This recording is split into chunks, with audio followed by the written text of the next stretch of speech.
Good morning, family. It is 8:29 a.m. I did have a wonderful night's sleep of 3 hours, but praise the Lord, I got that. I hope you guys are having a great time and had a great night's sleep. And I will start off reading The BFG by Ronald Dahl. I hope you are having a wonderful time praising the Lord in such a wonderful, beautiful place. All right?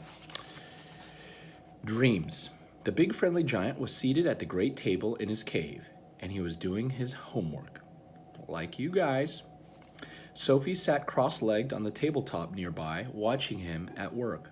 The glass jar containing the one and only good dream they had caught that day stood between them. The BFG, with great care and patience, was printing something on a piece of paper with an enormous pencil. "What are you writing?" Sophie asked him. "Every dream is having its special label on the bottle," the BFG said. "How else could I be finding the one I am wanting in a hurry?" "But can you really and truly tell what sort of dream it's going to be by simply listening to it?" Sophie asked. "I can," the BFG said, not looking up. "But how? Is it by the way it hums and buzzes?"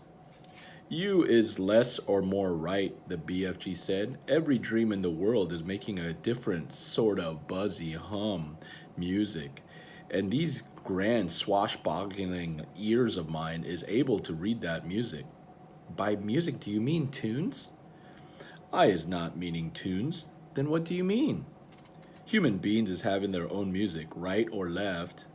"Right," Sophie said. "Lots of music."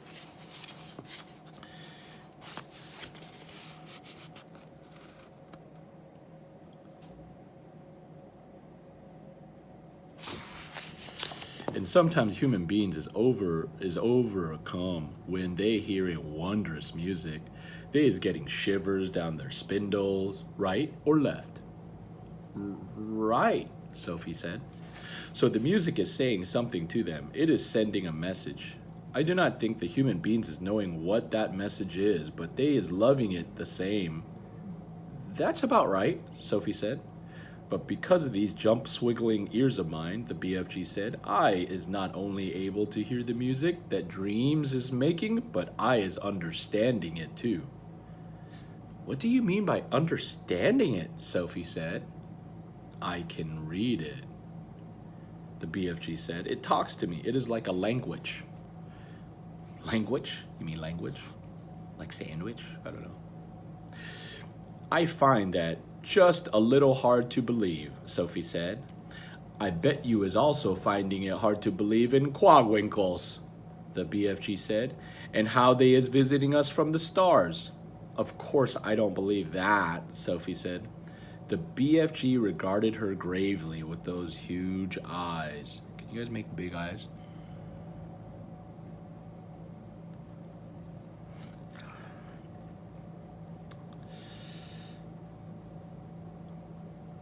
I hope you will forgive me, he said, if I tell you that human beings is thinking they is clever, but they is not. They is nearly all of them nut munchers and squick peeps. I beg your pardon, Sophie said. The matter with human beings, the BFG went on, is that they absolutely refusing to believe in anything unless they actually seeing it right in front of their schnotzels. Of course, quaglogs is existing. I is meeting them often. I is even chittering to them. He turned away contemptuously from Sophie and resumed his writing. Sophie moved over to read what he had written so far. The letters were printed big and bold and were not very well formed. Here is what it said.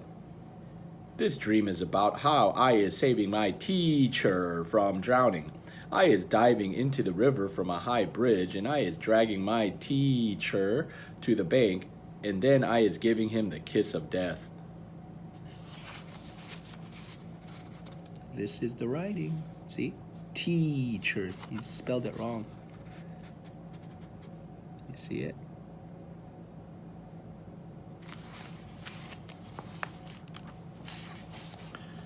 The kiss of what? Sophie asked. Remember, he said the kiss of death. The BFG stopped writing and raised his head slowly. His eyes rested on Sophie's face. I is telling you once before, he said quietly, that I is never having a chance to go to school. I is full of mistakes. They is not my fault. I do my best. You is a lovely girl, but please remember you is not exactly Miss Know Everything yourself. Is that very nice, guys? The BFG is nice, but sometimes he's not so nice in speaking. Either is Sophie.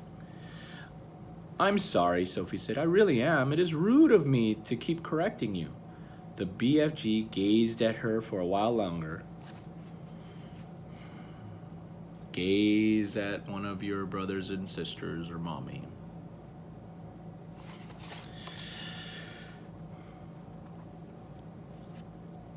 A while longer, then he bent down his head again and to his slow, laborious writing. Tell me honestly, Sophie said, if you blew this dream into my bedroom when I sleep, would I really truly start dreaming about how I saved my teacher from drowning by diving off the bridge? More, the BFG said, a lot more. I cannot be squibbling the whole grope flunking dream on a twitchy piece of paper. Of course there is more. The BFG laid down his pencil and placed one massive ear close to the jar. For about 30 seconds he listened intently. Yes, he said, nodding his great head solemnly up and down. This dream is continuing very nice. It has a very Dory hunky ending. How does it end? Sophie said. Please tell me.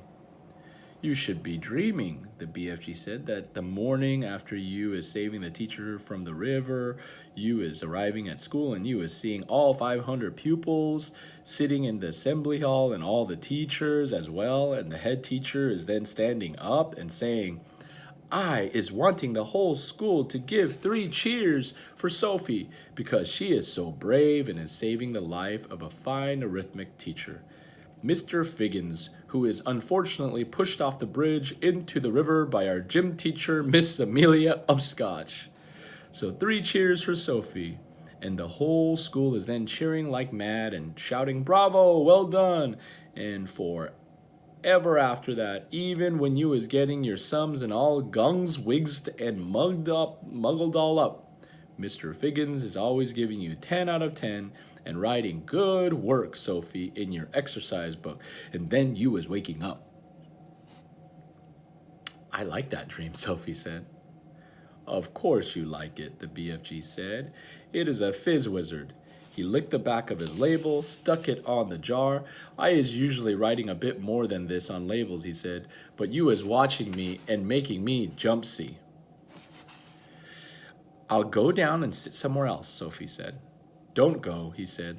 Look in the jar carefully, and I think you'll be seeing this dream.